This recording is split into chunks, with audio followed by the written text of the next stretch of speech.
Hello, my name is Alexander Everly, and I am an educator performer at the Denver Museum of Nature and Science.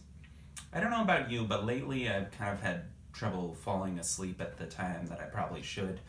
And sometimes when I'm laying in bed on my phone,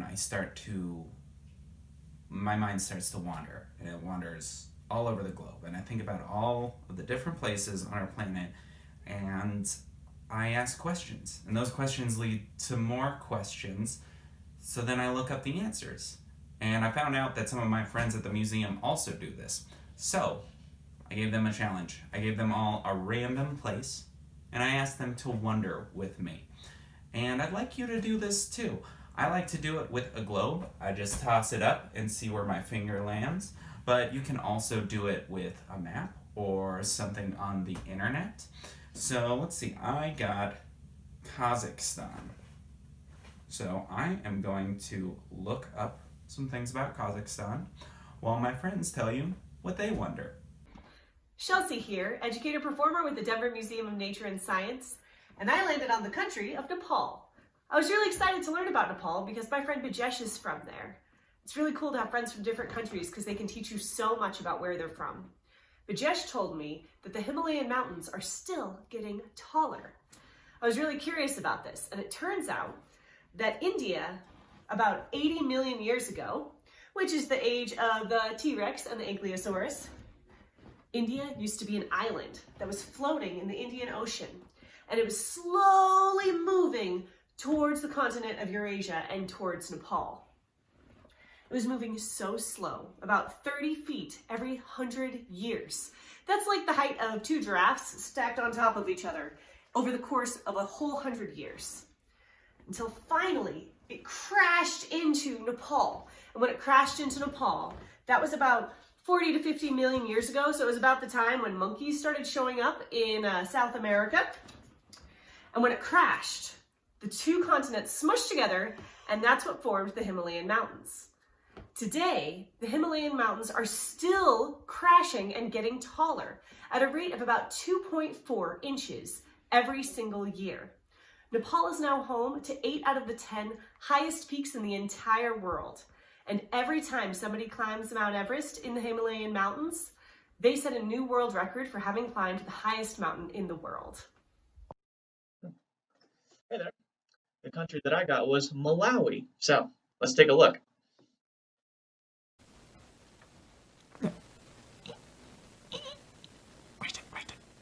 So some of the things that I was wondering about Malawi are mostly cultural. Like, what are some of the languages that they speak?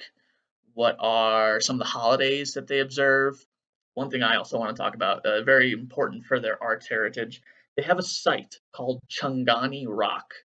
Changani Rock, okay, I'll just tell you about it. So it was designated as a UNESCO World Heritage Site for a very good reason.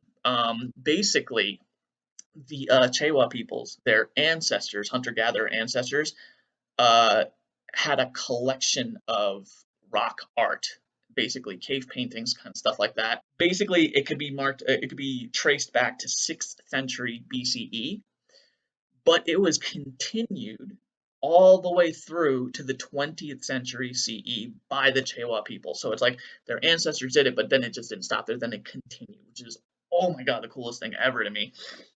But that's Changani Rock, and now I definitely want to go there. So those are just a couple, I had to pick. I had to narrow it down because there's so many cool things about this country. So those are the main things that I wanted to highlight. If you guys find anything else, please let me know because I'm going down a rabbit hole right now, and I think it's really cool. But I'll leave you with this. So they're nicknamed the Warm Heart of Africa because of the friendliness of their people. Hello, my name is Monica and I'm an EP at the Denver Museum of Nature and Science, and the country that I got is Switzerland. So I wonder what Switzerland's early history was like. So I did some research and I found out that while humans were around in Central Europe about 30,000 years ago, most of Switzerland was covered in glaciers and permafrost at the time, so humans didn't actually settle there until about 10,000 years ago. Something else that I found really interesting was that a lot of these early cultures were defined and identified by their burial customs. So for example, in Switzerland, there was something called the Urnfield culture around 1300 BCE, and they would cremate their dead and bury the urns in fields, hence the name the Urnfield culture. Thank you guys, those were awesome. So when I landed on Kazakhstan, I had a couple preconceptions because of where it is in the world. Next to Mongolia and Xinjiang in northern China, that whole former Mongol Empire, Mongolian steppe, nomadic people. So I looked up some pictures of Kazakhstan, and there is some of that. Here's a beautiful picture of one of their deserts. But also look at this. Now this is Nur Sultan, the second biggest city in Kazakhstan. Because of their natural resources, Kazakhstan is now the largest economy in Central Asia. I probably shouldn't have been surprised by this because imagine if you took like a picture of New York City and a picture of the drive between Colorado and Nebraska. It's not unusual for countries to have these wildly different landscapes.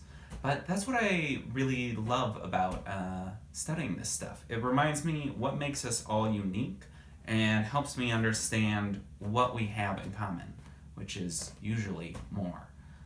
So I'm gonna put up those questions that we used, and I encourage you to try them out, and thank you so much for watching.